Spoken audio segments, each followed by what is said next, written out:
Hey guys, it's Phoenix. Welcome to episode 1 of /help. I love that title. I'm actually going to call it /helpSC, just to add that little touch to the title of originality. So this is a series which has been long asked for, and it's basically a command block help series where I cover essentially every aspect of command blocks catered towards you. So I'll endeavor to cover every aspect to the best of my ability, and I'm going to be answering your questions as well with regards to command blocks. So I'm going to cover almost the entire spectrum of expertise. So I'm going to cover those for the basics to the advanced level, all the way up to like PokeCA level, which is obviously very complex. This is obviously going to be with the latest technology, although some of the logic will expand, so 1.8 all the way up to 1.10 to 1.11. So let's get started. This episode is going to be the very first, obviously. So it's going to cover how to activate command blocks. All of you are probably thinking, just a button. A lot of the Twitter followers have told me, just use a button. So that's what I've done. Hello. So this is a /say command. Now, a lot of you have questioned why I don't have the / at the beginning of my commands, and the reason why I don't have them is because you don't need them.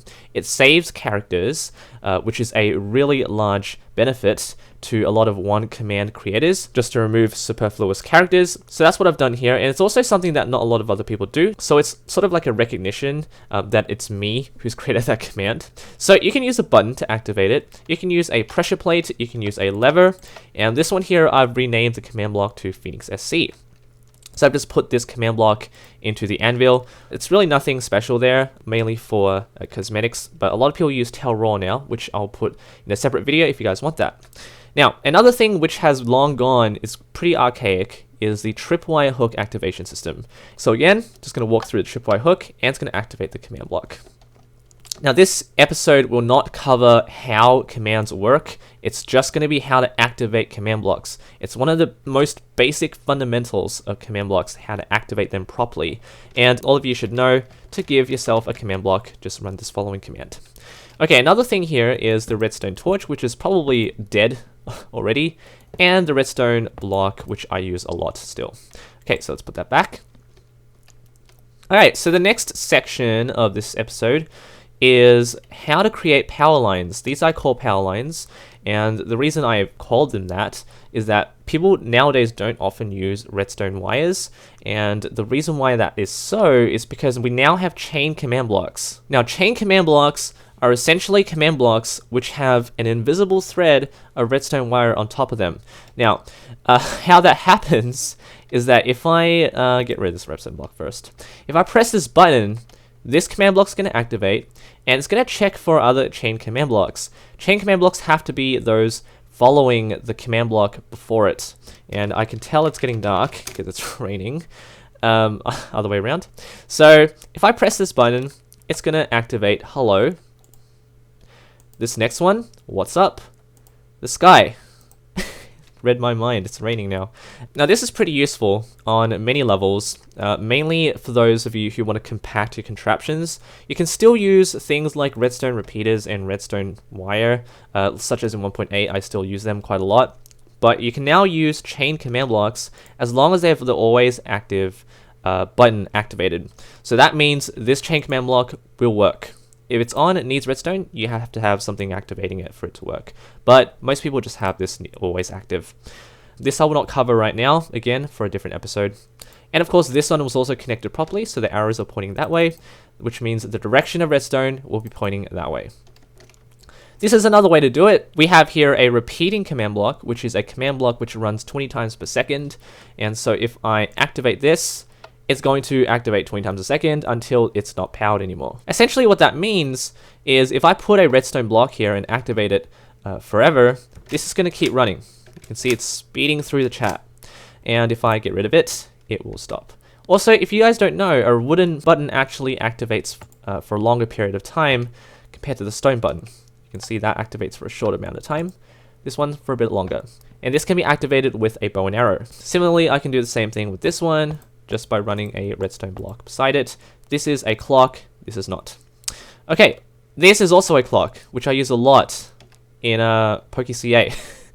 I don't have access to repeating command blocks, so I have to use this, which is sort of inconvenient, but again, we don't really need to have such fast activating clocks in PokeCA, contrary to popular belief, I suspect.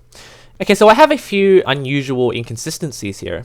So, if you'll probably know from basic Redstone knowledge, if I press this button, both of these command blocks will actually activate. Now, I mentioned previously that if the chain command block's not pointing in the correct direction in terms of the power line, this will not activate. However, since they are adjacent to this button, this is actually going to activate, which is something that you should probably keep in mind, but in no ways is this good practice.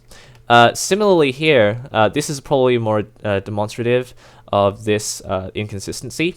So if I press this button, these two will activate, but since there is a blockage in the power source, this will not activate here. So, hello, what's up? This does not activate though. And lastly, this will probably demonstrate the same sort of idea. This is actually pointing towards in the proper way, but this will be a blockage in the signals. So if I run one here with, let's say, the sky, lol, whoops, touch typing, lol, not funny, if I do that, that will not activate because there's a blockage in the signal. So this points towards to this command block, but this will not point towards this command block because they are broken. This is analogous to the idea that if you run a lever into a blocked system of redstone repeaters, this will not run. So the hello command block will not run. And lastly, you cannot have a chain command block activated like what you might think. So this will actually not activate because it's not a proper command block. Chain command blocks only work if they are pointed following a repeating command block or one of these impulse command blocks. So you can activate chains of command blocks like these by simply powering the first one, as you know. Did you know that you can do this with a block data command with the auto1b function? So this is an NBT tag, so something that I will cover later if you want me to. Actually, I probably will because it's a significant principle of command blocks. So auto1b is saying it's going to activate, essentially. Not delving into any specifics, it's going to activate. So if I run this is going to activate running these. It's like putting a button here or a redstone block. So let's press this button. It's going to say, hello, what's up, this guy. So what's this fourth one doing? Basically, this is setting it back to 0. If this is activated to put a 1 in this command block, it's going to be stuck at 1. So if you try to activate it again, it will not activate. So make sure you have it set back to 0 in some way. Let's get rid of this. Let's push it again. And let's push it again. You can see it does not work. So you need it to be reset back to 0. And the similar logic applies to repeating command blocks. If I press this button, which is going to set it back to auto1b, it's going to activate twice. And the reason for that is because this is going to set back to 0, but before that can happen, it's going to block update one more time and run it again. Because it's a repeating command block, and it's raining again. I'm not going to change it back. So if I remove that, you can see it's just going to run forever because it doesn't have the reset functionality back to 0, so the repeating command block will keep repeating. It's got auto1b again. So that's the episode for /helpSC, a series which I intend to continue. Leave your comments if you love the series and have suggestions for certain topics and questions you want me to submit, and I will adhere to your requests and endeavor to help you as much as I can. And your support for PokeCA has helped shine some light into your ideas and your aspirations as command blockers. Leave a like and subscribe for more creative content like this. And well, it's not really creative, it's more of a series tutorial. Thanks for watching. Take care.